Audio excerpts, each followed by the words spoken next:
আসসালামু আলাইকুম, কেমন আছেন সকলে? আশা করি সকলেই ভালো আছেন। কয়েকদিন আগে আমি এই প্রোডাক্টটি অর্ডার করেছি। এটা আপনাদের সবার কাছেই অনেক পরিচিত একটি প্রোডাক্ট। এটি হচ্ছে মাল্টিফাংশনাল মিনি রাইস কুকার। এটা আমি অনেক ব্লগারকে দেখেছি তাদের ভিডিওতে প্রমোশনাল অ্যাড করতে, কিন্তু আমি তখন এটা এতটা গুরুত্ব দেইনি, কারণ তখন এটা দাম ছিল প্রায় 1800 থেকে 1700 টাকার মতো। তো তখন আমি অর্ডার করিনি। যখন দেখলাম যে অনলাইনে এটি অফারে চলছে, তখন আমি এটা অর্ডার করেছি। কিন্তু ওনারা যখন দেখিয়েছে তখন একটু বড়ই দেখাচ্ছিল, কিন্তু আনার পরে একটি অনেকটাই ছোট। তারপরেও আমি এটি ট্রাই করেছি, কারণ আমার কাছে 2 দিন সময় ছিল একটি ফেরত দেওয়ার। তো তার মধ্যে একটি ট্রাই হচ্ছে পিঠা বানানো। আজকে পিঠা বানিয়ে দেখবো। হাতে যেটা দেখতে পাচ্ছেন সাদা, এটা কিন্তু আটা। আমার বাসায় কোনো চালের গুঁড়া ছিল না, তাই আমি আটা দিয়ে এবং বরিশালের আইডা কলা দিয়ে আজকে পিঠাটা বানাবো। প্রথমে আমি এখানে কলা দুটি খুব ভালো করে খোসা ছাড়িয়ে নিচ্ছি। দেখতে পাচ্ছেন যে কেমনটা পেকে গিয়েছে, একদম নরম তুলতুলে হয়ে গিয়েছে।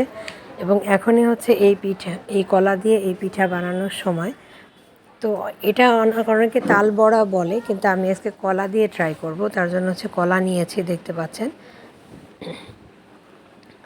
কলাগুলো খুব ভালো করে পেস্ট করে নিতে হবে, যেন কোথাও কোনো আস্তে আস্তে যেন না থাকে। তারপরে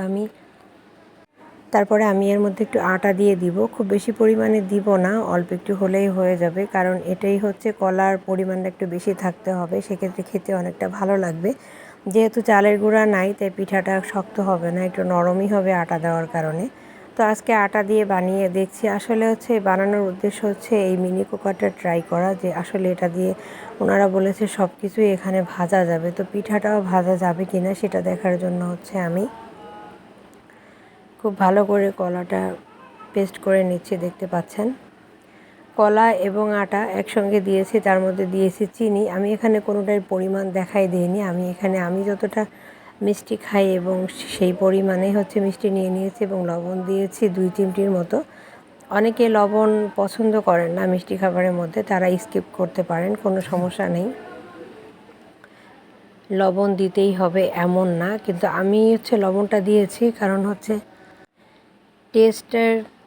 টেস্টটা যেন ব্যালেন্স থাকে, তার জন্য আমি এখানে লবণ দিয়েছি। তো আমার হাতের কাছে কোনো ছোট চামচ আমি পাচ্ছিলাম না খুঁজে, তার জন্য আমি আঙুল দিয়েই বেকিং পাউডারটা দিয়ে দিলাম। এখানে 1 চামচ পরিমাণ বেকিং পাউডার দিয়েছি। এতে করে হবে কি, পিঠাটা একটু ফুলকো ফুলকো হবে এবং খেতে অনেকটা ভালো লাগবে। এখন খুব ভালো করে পেস্ট করে নিয়েছি। দেখতে পাচ্ছেন একদমই স্মুথ হয়ে গেছে। তো এভাবে করে এটা পেস্ট করে নিতে হবে। এখন প্যানটা দিয়ে দিয়েছি, মিনি কুকারটা আমি এখানে দিয়ে দিয়েছি। দেখতে পাচ্ছেন তেল কিন্তু অলরেডি ফুটে গিয়েছে। এখন আমি এখানে হাতের সাহায্যে ছোটো ছোটো বল আকারে করে দেবো। একটু নরম হয়েছে আমার গোলাটা, তার জন্য বলটা সাইজ মতো হচ্ছে না, একটু বেশ সাইজের হয়ে যাচ্ছে।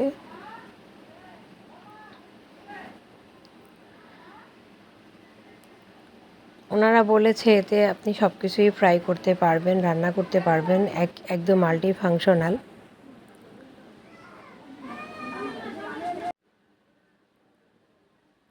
তো দেখতে পাচ্ছেন খুব সুন্দর করেই কিন্তু ফ্রাই হচ্ছে, এবং নিচের কালারটা একটু বাদামি রঙের হয়েছে, আপনারা দেখতে পাচ্ছেন, এবং অনেক ফুলেছে। দেখেন প্রতিটা পিঠাই কিন্তু ফুলে একদম ডাবল হয়ে গেছে, এবং নিচে ননস্টিকি হওয়ার কারণে পিঠাটা লেগেও যাচ্ছে না।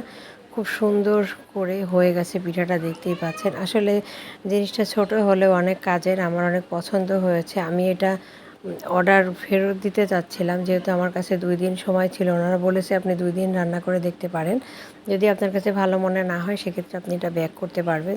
তার জন্য আমি 2 দিন ধরে সব কিছুই ট্রাই করেছি। তো সব কিছুই মাশাআল্লাহ অনেক সুন্দর হয়েছে। তো আপনাদের সাথে শুধু পিঠা ভাজাটাই ভিডিও করে দেখালাম। তো দেখতে পাচ্ছেন অনেক সুন্দর কিন্তু পিঠাগুলো হয়েছে, এবং খেতেও অনেক মজা হয়েছে।